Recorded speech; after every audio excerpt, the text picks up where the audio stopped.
Hello, welcome back to Saga the Clone Saga, aka the Clone Zone.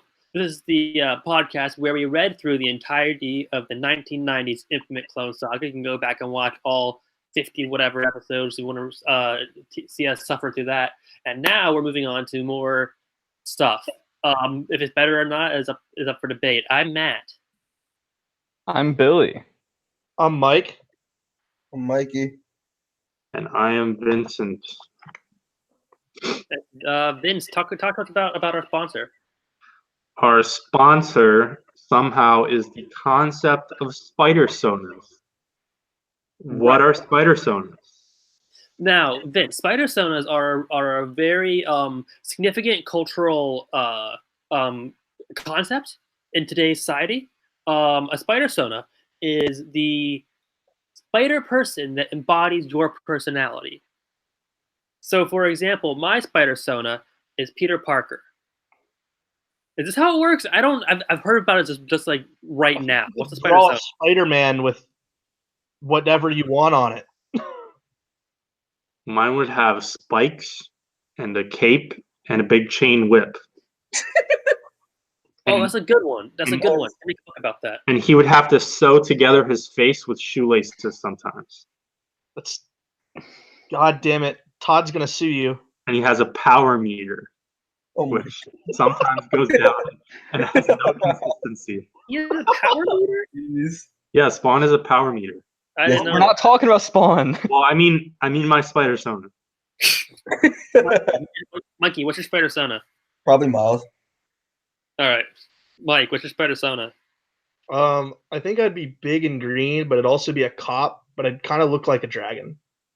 Okay, Gilliam. It's Little Ben. Your spider sona's Little Ben. My spider sona would probably be a.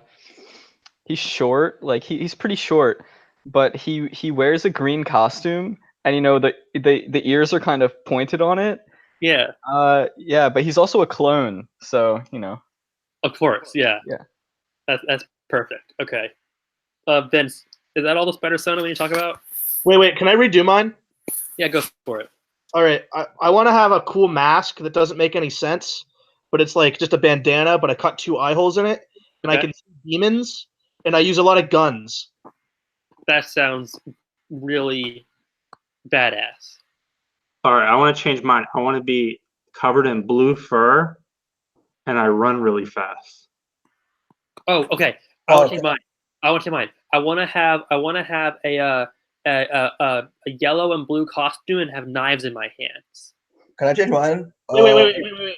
Matt, wouldn't you also want that yellow and blue costume to also sometimes be brown and tan?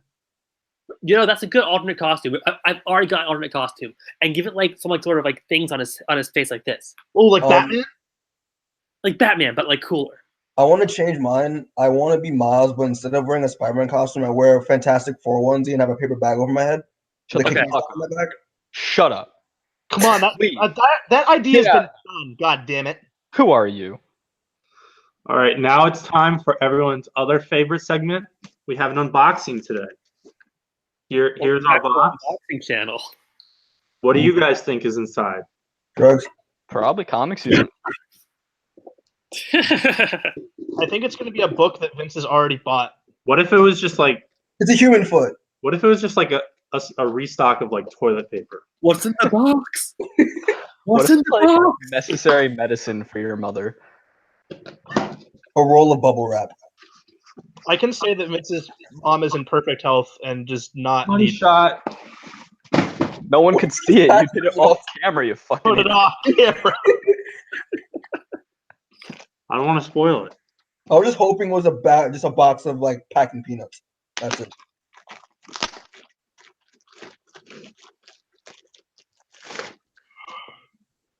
All right, it's not very exciting. Oh. We have Archie: The Married Life, book number 4. This is a start. How much did you pay for that? What? How much did you pay for that? For this Archie book? Where's my receipt?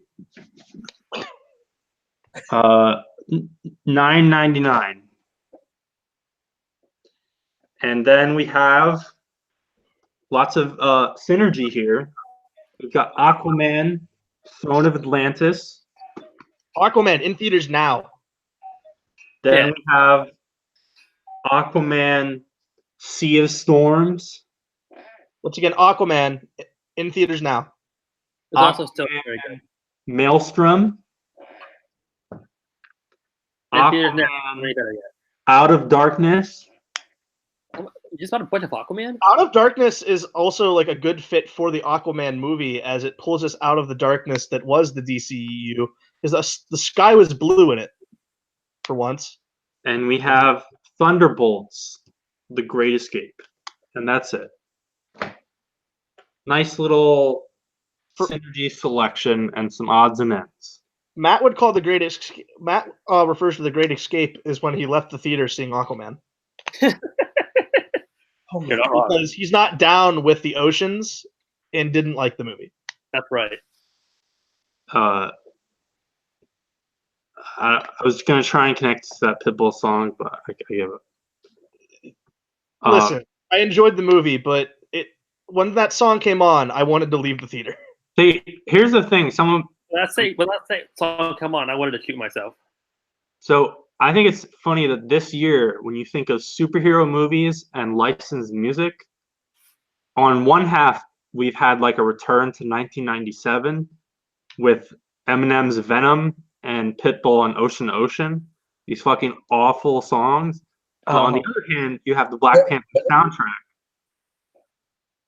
curated by TDE and pretty decent, except for that one dumb verse. So it's kind of a two worlds. I'm not sure if it's Two worlds, just like how Aquaman's part of two worlds. Yes. Ooh. He's the bridge between them. All right, so today we're talking about Ultimate Spider-Man, the Ultimate Clone Saga, again, because it's too long to read 230 pages for one episode. Yeah, we tried that. Go watch episode 2. It's the longest episode we've ever done. It's like it feels like 6 hours. And so today we're talking about Ultimate Spider-Man 101 through 105. Yeah. Let's jump right into it. In 101, we open with Carnage attacking Nick Fury's Spider Slayers. As we discovered at the end of last episode, Carnage is Gwen Stacy. And we also learn early in this issue that these Spider Slayers are made by the Tinkerer, who was in Spider-Man Homecoming, played by the guy from Orange is the New Black, I believe. Aunt May almost dies in this issue, so Pete freaks the hell out, starts trying to go crazy, beat up some Spider Slayers, beat up Nick Fury, but it gets tranquilizer, sort of, I guess. Honestly, especially these first 2 issues in this episode, I found the pacing really choppy, and I felt like I was missing panels and pages. Yeah. I don't know if I was just in a mood or something. No, it's weirdly paced.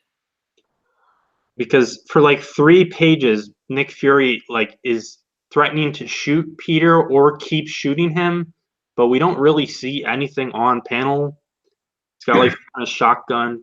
Well, also speaking of, like, you go from that choppy layouts here, like the layouts throughout these issues are like, you have these double page spreads with like a billion panels on them, and it's hard for me to figure out where I'm supposed to be reading. Mm-hmm. Yeah, there's a few pages throughout this reading where the reading order is a little confusing. Then the Fantastic Four show up to cool things down. And this is the first mention that we've had on this podcast where Reed Richards and Sue Storm in this continuity are not married. They're dating. I thought it was cool to see them. I kind of hate Tilted FF, but in this story, I really enjoyed their presence, and I really liked Donnie's relationship with Pete. I mean, I don't know that there's enough of a relationship within this story. It's No, but kind they of seem, just like he stands up for him when he's there. yeah, they seem like pals. And so Sue Storm gets Aunt May and Richard Parker, Pete's dad, out of there. Then Carnage gets nuked, or they use some weapon on Carnage, and there are a bunch of panels which I couldn't tell what the hell was happening. I was reading a little quickly, but like, is this like an orbital thing, No, or they train all the Spider Slayers like train all their guns on Reed and Carnage, and they just kind of make a huge blast. okay. Yeah. It wasn't very clear to me. So then we get Gwen Stacy exposed as a naked teenage girl in the middle of Queens, Again. just Yep. tactically covering smoke in certain areas. And what is this now? The 5th time we've seen this? Probably more, honestly. I feel like it's Happens more. all the fucking time. And again, based on kind of the more cartoony art style of the Ultimate Universe, and the fact that Bagley also is coming from the 90s era, it's just and the Spider-Man and all his supporting characters in this universe are still they're still in high school. It's just it literally is just this like very thin teenage girl naked, and it's kind of weird. Did we specifically see Bagley draw Naked Gwen back in the 90s? Yep. I feel like we might have. Yeah, we did, because remember she comes out of the machine where Ben and Peter are, and it's like it's almost the same shot actually with the smoke. Well, Yeah. I'm not certain. I mean, we saw that scene in flashback like several times. The most famous one that I always think, well, not famous, the one I always think back to is when Liam Sharp did it, and in his '90s style, it was just creepy. Yeah. And then Nick Fury just starts freaking out even more because Hold on. We should mention that Mr. Reed Richards was like grappling Carnage when they nuked him, and for a split second, he's just completely like brain scrambled.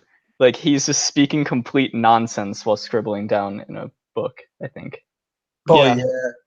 Well, I couldn't tell if that was them just trying to be stupid and cute with Reed being a nerd or something. They're Because just trying to be all sciencey. But like I could get that, but he's not saying any words. yeah, No, He's he's saying like literally talking. SGS equals FD 234 VD. Yeah, it's just nonsense. then Nick Fury starts freaking the hell out because everything is too far beyond his scope. And then MJ, who has been under the watch of Melty Face Spider-Man, turns into a giant red creature, which I feel is definitely a callback to the Jackal. Oh. I mean, I think it looks close enough to the Jackal that maybe they're sort of going for that. Looks more like a Wendigo to me, but all right, I can A see little it. Sasquatch. Wendigo. She's a giant, dumb, furry red thing. So like Incineroar. Yes, exactly. Moving into 102, Pete is in shackles by Nick Fury. But then the red spider chick, which we saw last episode, shows up and abducts him, introduces herself as Spider-Woman with a question mark, and quickly takes off her mask to reveal that she's a gender-bent Peter Parker. And Right. I thought it's cool that Bagley gets the faces pretty close, but without making her look like masculine or vice versa. Mm-hmm. I guess, but like, if I didn't already know that that this character was a female clone of Peter Parker, seeing that reveal I would not have made that leap. Really, I think they look pretty damn close. They look Pretty close. Especially in the side-by-side panels. And now she takes the opportunity with Peter Parker stunned to give us a flashback info dump. Right. In Yeah. the Ultimate Universe, Ben Reilly is a black scientist assistant to Kirk Connors. He also really likes to talk. Yeah. Yes. There is like one page where it's just like 4 horizontal panels of Ben Reilly talking straight to the camera with the exact same posing and like 5 speech balloons in each panel. And this is bad comic books. Yes, it is. But my question is, and I can just quickly check this, but does Aunt May have a maiden name in the Ultimate Universe? I don't. Not that I know I of. don't know. No, it is May Riley. Huh. Okay. So A different Well, red. it's kind of a common last name. I guess, but whatever. They just decided to name this totally irrelevant scientist Ben Riley just for the name value. Well, that's what, and we talked about that last episode where, like, Molten Man. Well, the name of the guy who is the Molten Man showed up, but it's not the Molten Man. It's his band that's the Molten Man. Yeah.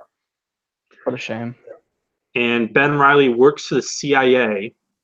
They want a clone of Peter, and this girl version is take number 5. And for her, they just changed her sex for no real reason whatsoever. Because why not? Because Basically. they wanted a baggable one. Well, Yeah. let's see what they did. They made one with half a face, made one with a Yeah.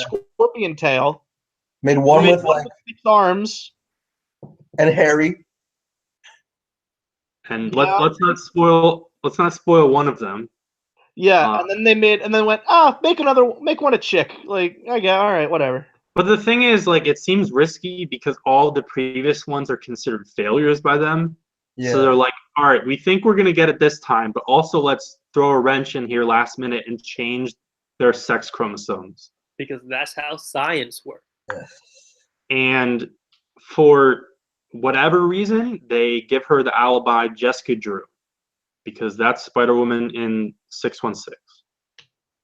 I just want to like add something. Just the fact that she has all of Peter Parker's memories, like she has memories of a male, but she clearly isn't a female, just confuses the fuck out of her. Like, and I think it's like kind of fucked up. Yeah. And so the idea is they're trying to get these spider clones as a replacement successor to the super soldier serum, because the Ultimate Universe is just really obsessed with the super soldier serum. Yeah, like everything revolves around Super Soldier Serum, like almost everything. A bunch of major characters are failed versions of the super soldier serum. I mean the Hulk. The Hulk. Hulk is the major one, and that's a big part of Ultimates. But then even like the Oz formula, whatever bullshit, which is linked to both Spider-Man and Norman Osborn, the Green Goblin, is also sort of a failed recreation of that idea. Venom is too, right? Yeah. Nah, No. what's Venom? I thought Venom was made to cure cancer. For cancer. Oh, okay. Because Um, that makes sense. Well, I mean, he would cure cancer, technically. But this ties into the whole idea that the Ultimate Universe, like Ultimate Spider-Man was the backbone, but the flagship was Ultimates. And Ultimates is Mark Millar just doing a neutered version of the Authority, which he had to run on. And so the Ultimate Universe sort of, not really, is supposed to be this like interesting new jumping on entry point for younger readers, but also they're trying to do these weird, like, what if superheroes were taken more seriously? What if superheroes were like had more power positions or could threaten governments and bullshit like that? And you Or have, slept with their sister. yeah, and you have even within. That's not Millar, though. At least we can bail him out on that at least. All right. Well, no, he hints at it. It's just other Jeff Loeb fulfills it. But Also, I'd say on the Ultimates, there's not a single likable person on that team. They're all assholes. yes. Yeah. But the thing is, like those ideas are infecting Ultimate Spider-Man throughout, and oddly, specifically in this arc, because you have lots of guest stars. Nick Fury is very prominent in it, and you have this like The ultimate backstory behind this arc is this dumb like government agency versus government agency power struggle. And the CIA are awful, and S.H.I.E.L.D. is awful. And then, of course, this version of S.H.I.E.L.D. eventually leaks over into the main universe because Mark Millar doesn't give a fuck, and just that's how he writes Civil War. Yep. And then we get a quick introduction to Cassandra Webb, who I guess she's supposed to like wipe or retrain Jessica Drew's memories, but she never gets the chance to, and then never shows up again in this episode. Is she this version of Madam Web for the Ultimate Universe? Yes or no? Yeah, I believe so. I mean, she looks like Madam Web. Yeah, I thought that's all. I thought that was what she was supposed to be. She's in the story for all of 2 panels. That's true, but So I don't know if Yeah. if she'll come back later. Maybe I don't know. I assume she was just a telepath in this universe, which they're hinting at, but yeah, I think that she is Madam Web of this universe. But she doesn't get the chance to do whatever the hell she was supposed to do because Gwen Stacy breaks out and frees everyone else, which includes face melt Spider-Man, extra arm Spider-Man, and extra tail Spider-Man. And they all run off. They are trying to. Some of them are trying to find MJ. And then we get back to the present. Spider-Woman and Spider-Man, they get to Oscorp to find MJ, who transforms back when she sees the real Peter Parker. And the big final page reveal for this issue is Otto Octavius walks in. And he's behind the whole thing. He calls So him. what was the point of Ben Reilly?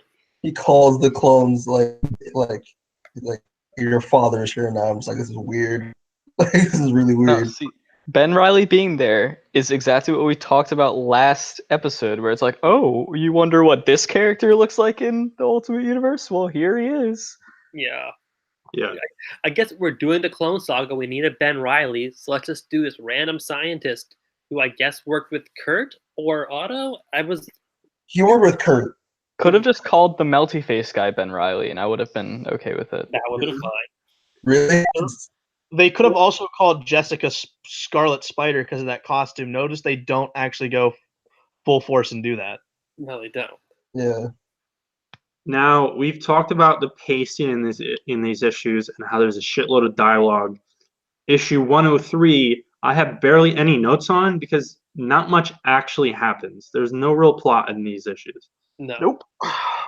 So Yeah. we start with Kitty Pryde roping in the X-Men to monitor or help with this, and that doesn't come back until a bit later. Roping in the X-Men to do nothing in this story. Honestly, yeah.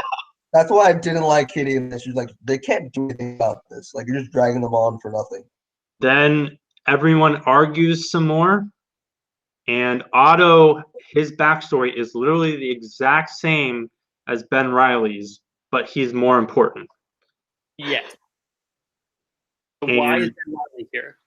Whatever. I don't know.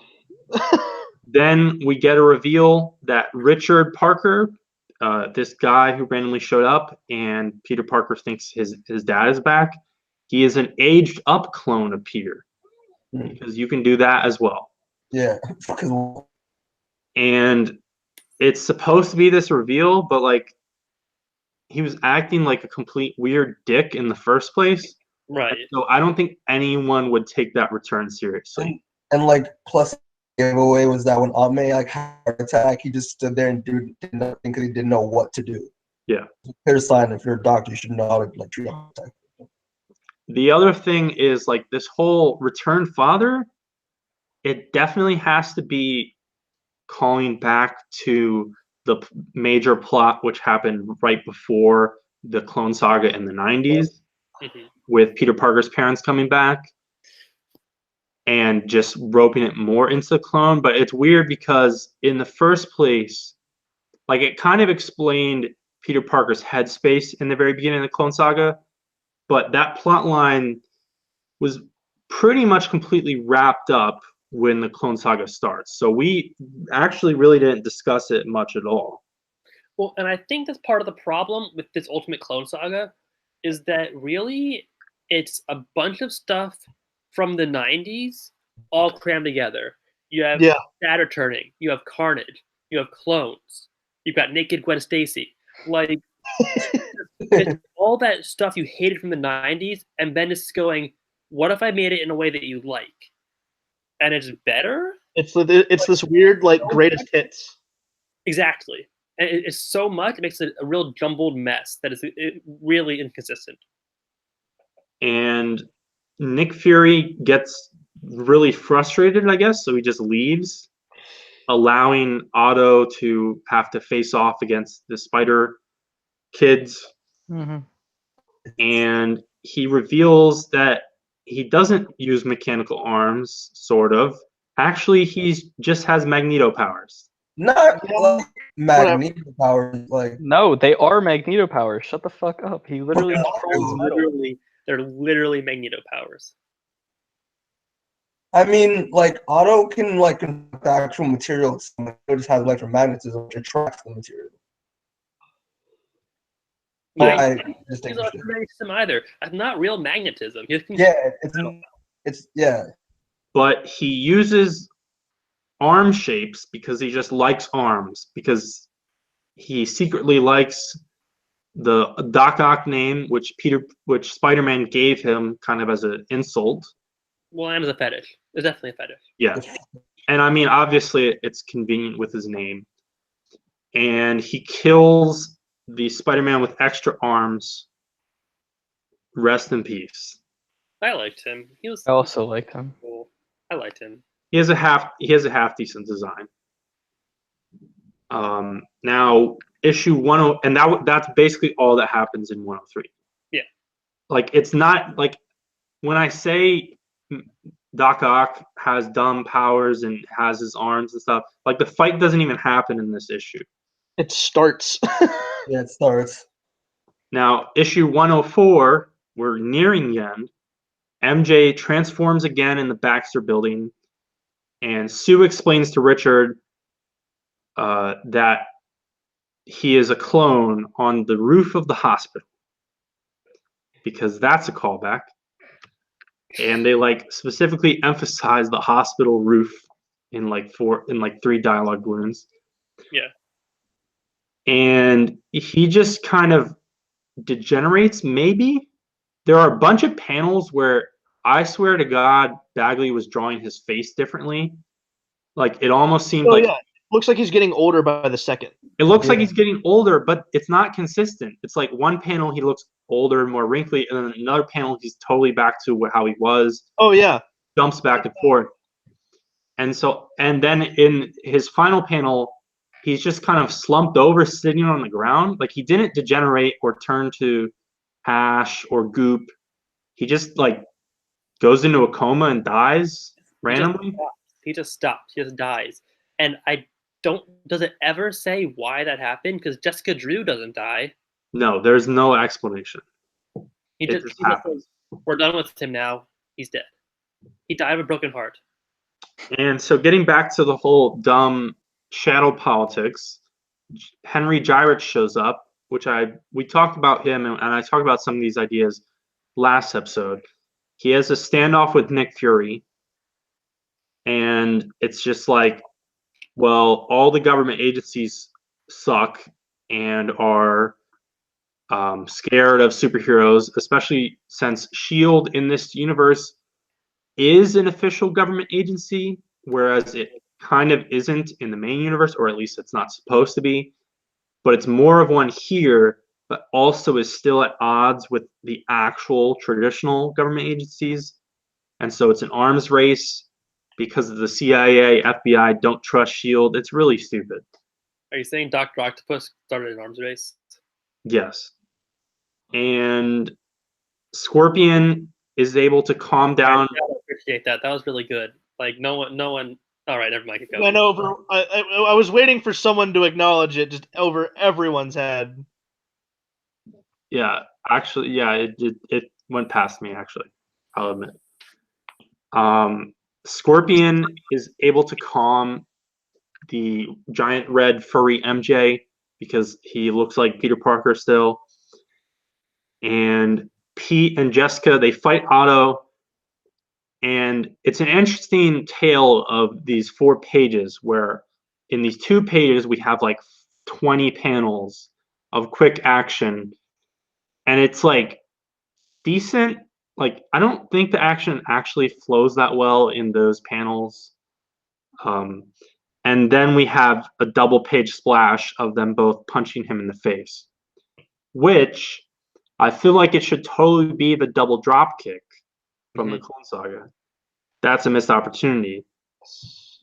But whatever. They beat up Otto. Jessica gets away. And MJ is fine. MJ is cured somehow. And Reed says, also, Spider-Man, I can cure you and get rid of your powers if you want. And that's supposed to be this like major question, but to spoil it, thing that happens in the Clone Saga, Peter Parker gets rid of his spider powers. To spoil it, Pete does not get rid of his powers as you'd expect, but like he doesn't actually weigh it that much. No. He just kind of decides in like a high pressure moment. Yeah. Now, technically, sort of, 104 is supposed to be the end of the Ultimate Clone Saga. 105 is officially considered an epilogue. And I guess it is, but also you really sort of need to read it, but also don't, because none of this stuff matters. Now, 105, speaking of like Nick Fury and shadow politics and the overall like premise of the Ultimate Universe, this is where I was kind of getting annoyed. Because the Avengers show up with Nick Fury rather than just Fury by himself. I'm sorry. The Who show up? Because they're not called the Ultimates show up. We have Iron Man in his fucking awful armor. So gross. We have Captain America and we have the Wasp. I will say it's only made worse because Bagley clearly is not Brian Hitch and he's not going through all the details of drawing it. Yeah. But no, the worst part is the fact that it looks like Fury shows up with cutouts of the Ultimates. They don't even look like real people. It looks just like they're pasted on the page. That is true. Yeah. Well, there's that, but also you have, and they show up for another page later. You have Iron Man and Captain America there, and they're just there as like background supporting figures for Nick Fury. They don't have a single line. There's props. I also want to even acknowledged. I also want to talk quickly about proportions. The Wasp is the same size as Cap and Iron Man. You just can't see it because she's in a different pose. So she should totally be smaller. Yeah, and then she's not even shown later with Iron Man and Cap. But they show up to talk to Peter Parker, but he's skedaddled to go find Aunt May. And one more thing real quick that really stood out to me. Ben Grimm says he's so not the bad guy, which is really, that bothered me. That does not sound like Ben at all. It sounds like it's not Ben. It's Ultimate Ben. Yeah, exactly. I mean, nothing Reed says sounds like Reed, obviously. No. And so now we get a moment that Spider-Man fans are very familiar with, where we have an unconscious Aunt May in the hospital bed with Pete talking to her. And he monologues about how shitty she was earlier and how he forgives her for being a very shitty parental guardian. And then Fury ambushes him, and this sets off his spider sense, which on the spider sense gauge, this is an iffy one, as almost all of them are iffy. I mean, I guess this whole arc, Nick Fury's been trying to sort of kill him / lock him up. But also it's just unarmed Nick Fury and the 2 prominent Avengers in the hospital. But Fury admits that he's also been shitty. And it's supposed to be this major turning point where 100 plus issues in, Nick Fury's kind of been, you could say he's been preparing his kryptonite box. He needs his failsafe in case Spider-Man cracks or is taken under control. And this is the point where he's finally like, yeah, I was wrong. So you're going to be a good superhero. I'll stop following you all the time. And he leaves, and now we have more people creeping at the hospital bed. We have Jean Grey and Kitty Pryde, who jumped out of the Black Black Hawk. Hawk. Black Hawk. What? Is that what it's called? No, That it's was not. the Blackbird. It's a Blackbird. I don't know why I fuck. They jumped out of the Blackbird after X-Men do you own, Vincent? Yeah. it's been a long day. After earlier, because I didn't even mention it because it wasn't important in the moment, the entire X-Men team is hanging in the Blackbird in stealth mode and surveilling the Queen's, like Peter Parker's block in Queens for no reason. And Kitty thinks Professor Xavier is a jerk because he won't wipe away Aunt May's memories of Peter Parker being Spider-Man. And Wow, what a strange callback to that classic issue of X-Men. of course, Professor Xavier has wiped people's minds for far more trivial things and far more crucial things about a dozen times in the main universe. And I'm pretty certain, either through retcons or future stories or stuff that's already happened, I'm sure he has wiped some memories already in the Ultimate Universe as well. It really just it kind of like, I just thought of this, like with the whole One More Day thing. Why did he have to make a deal with Mephisto? He could have just asked Chuck to do it. Yeah. Right. They're gonna put on Cerebro, and then he can. Yep. I just Yeah. like, now I hate One More Day even more now. Yep. Aunt May, she wakes up and she's only half an asshole now. She sort of not really apologizes for disowning Peter Parker, but she backhands it by saying his costume looks like shit. Then Sharon Carter shows up, and just in isolation in this story arc, her role in this universe is not clear at all because she presents She's a Men in Black agent, I guess. she presents herself as like Nick Fury's right-hand woman, but really she's just like giving a PSA to a crowd in the streets. No, it's the crowd in Peter's neighborhood. She's like, listen, you guys didn't see anything. Don't talk to anyone about it. Government business. But thanks Spider-Man, because he helped in some way. She just acts as like a spokeswoman in this issue. Yeah.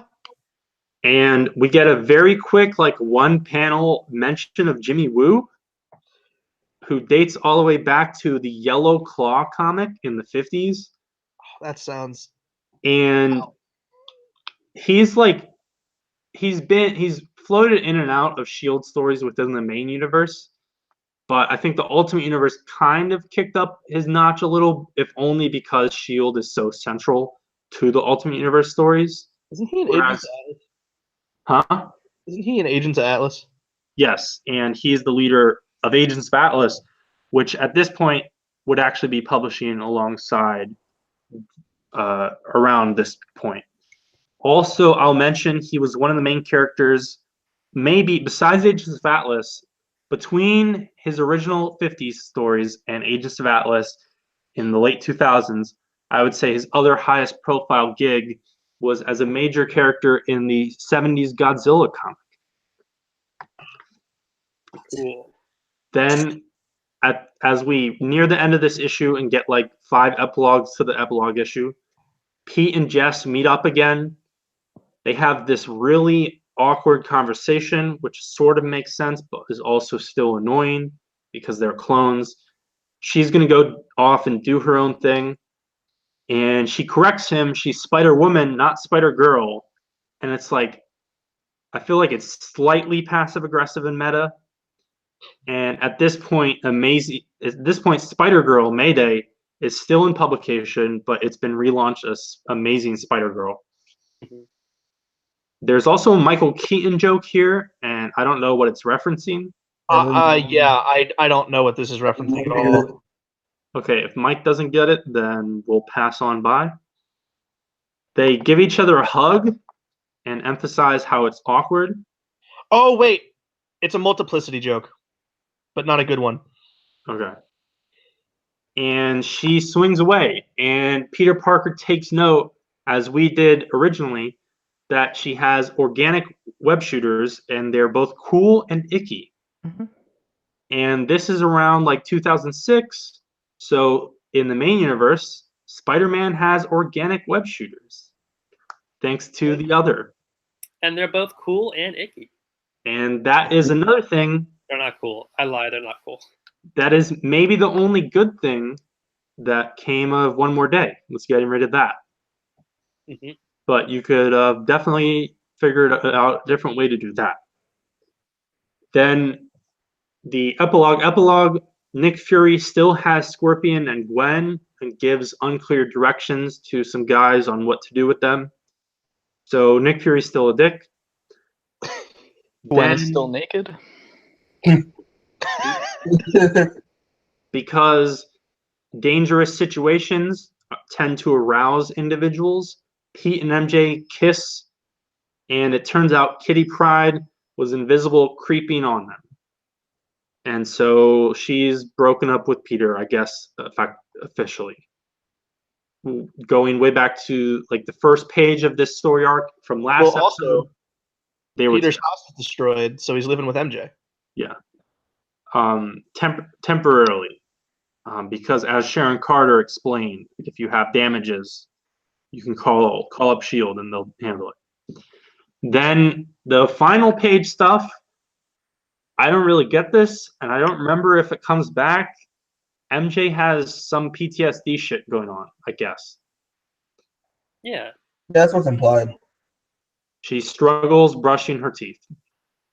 Because she sees Two-Face Spider-Man in the mirror. I kind of That's like. actually Peter. I don't know. I don't know if it comes back. I don't know if it's significant because I didn't read any farther than this. I know if it's Spider-Man, but I kind of like this one scene though. Yeah, it was all right. Yeah. So that's the Ultimate Clone Saga. What are your guys' general thoughts through this episode and the last, and how this compares, et cetera, et cetera? It's fine. That's good. It's decent. I don't like it. I don't. I mean, obviously, it's not like as humongous and awkward and complicated and bad as the original '90s Clone Saga, but this is one of the things where you'll constantly, in discussions of Clone Saga, you'll constantly see people be like, "Oh, Bendis dunked on him. He did the whole thing in like 8 issues, and it was 1,000 times better." And it's like it's not really good here either at all. No. I don't know if Ultimate Spider-Man is kind of losing steam right around this point, or if it's just a rough patch, or if I just don't warm up to it as much anymore. But I feel like it's a weird combination of people looking back on it with rose-tinted glasses because Ultimate Spider-Man was a major moment or run for a lot of comic fans, but also it's in a weird perfect spot where I think a lot of the people who read through most of Ultimate Spider-Man may not have read through the Clone Saga and a lot of the Spider-Man stuff in the main universe at all, or at least before like that 2003 mark or whatever like that, where JMS revitalized the line. And so it hits this perfect mark where people just hear the memes of how bad 90s Clone Saga is. They read this version in this otherwise super well regarded, long standing run. And also, time has passed on this, where now Ultimate Spider Man is effectively a retro comic as well. But it's not that good. No. That's not. It's kind of emblematic of a lot of the problems I have with the Ultimate Universe in general, as I've discussed. All of the S.H.I.E.L.D. bullshit and dumb origins and just forced in names and references. Yeah, like the original Clone Saga was way too long and complicated, and a lot of it made no sense. But then you have this, and it's like really compact, but there's so much just like forced into it. Like it's just this giant clusterfuck of like, this is happening, and this is happening, and that's how we got here. And it doesn't flow well to me at all. Like they're just like, oh, S.H.I.E.L.D. is feuding with the CIA, and also Otto Octavius is working with Ben Reilly to clone people for the sake of making super soldiers for the government. And it's just so much just random shit. And it's not nearly as fun as some of the original Clone Saga was. Yeah, I can agree with that. Yeah.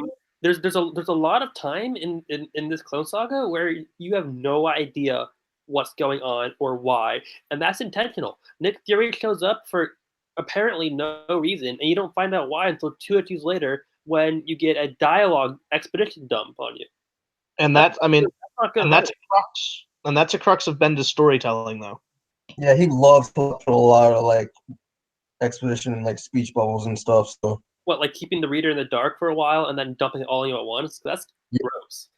yeah, yeah.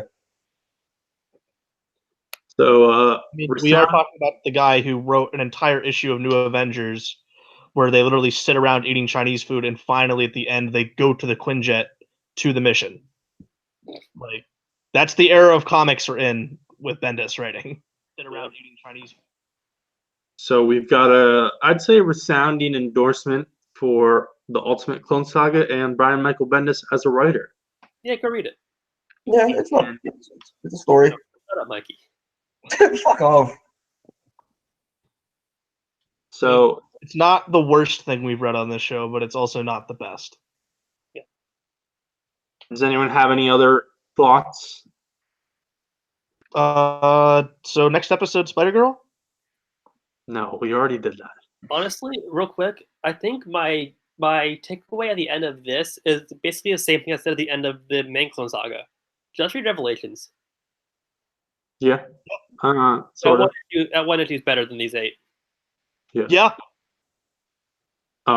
Did this inspire anyone to dig into other parts of Ultimate Spider-Man? Nope. No. I mean, it starts out pretty great. Well, that I have This problems is with not the gonna opening of stop. Ultimate Spider. It takes 7 issues for him to get in the damn suit. Yeah, I read like most of the beginning of Ultimate Spider-Man. So, What? Hold on. What does most of the beginning mean? well, I read like the beginning up to like. I read the first 3 issues, so I read most of the beginning of. Billy, don't berate Mikey like that. Oh yeah, I wouldn't want to berate people on this podcast because otherwise they might not come back. Come on, show some respect to our guest stars here. I mean, we're talking about a lot of comics. So most of the beginning, it could be 13 issues. I don't know. Speaking of respect for our guest stars, Mikey, I'm gonna put you on the spot real quick. Yeah. You want to come back? You want to come back on the show? You I enjoy this? Might not after he's been berated. Don't forget, I mean, you're live on the air. that's typical of everybody. But like, Fans who love you. It- You're your favorite it would new. depend on what y'all are doing. It would depend on like what comics y'all are reading that I might be interested in. So, Alright. Well, I also have a question for Mikey. Okay. yeah. Mikey, when's Cowcast coming back? It's all on you for why it stopped. What do you mean it's all on me for why I stopped? Don't put this on me. Okay. You know the reason why we stopped. No, I it was know. Mikey's We fault. stopped, and you said you couldn't continue. That Yeah, is a lie. No. you needed a break because you were so Batmaned out. That's what you said. I'm quoting you directly. I just gave up on Batman. I just like, oh fuck it. Yeah, I'm done. Yeah, Yeah. see, I'm actually as a guest member, I joined the chat and I saw that you said you had enough of white people in comics, and I was a little confused. So no. No. No. Okay. On that note, let's wrap things Video's up. flagged. Next episode will be a weird one, and I have to take a moment and actually refine down exactly what we're covering. But we're doing a bunch of backups from Web of Spider-Man Volume 2, which are flashbacks / bullshit involving Kane and Ben Reilly. Oh, yay! Written by J.M. DeMatteis. Oh God, no! As we get into as we briefly jump into the Brand New Day era and then flash forward through all of the Gauntlet and to the very end, Grim Hunt. So tune in next episode for that. Mikey, you wanna stay on the show for those episodes? No. All right. Thanks for watching. There it is.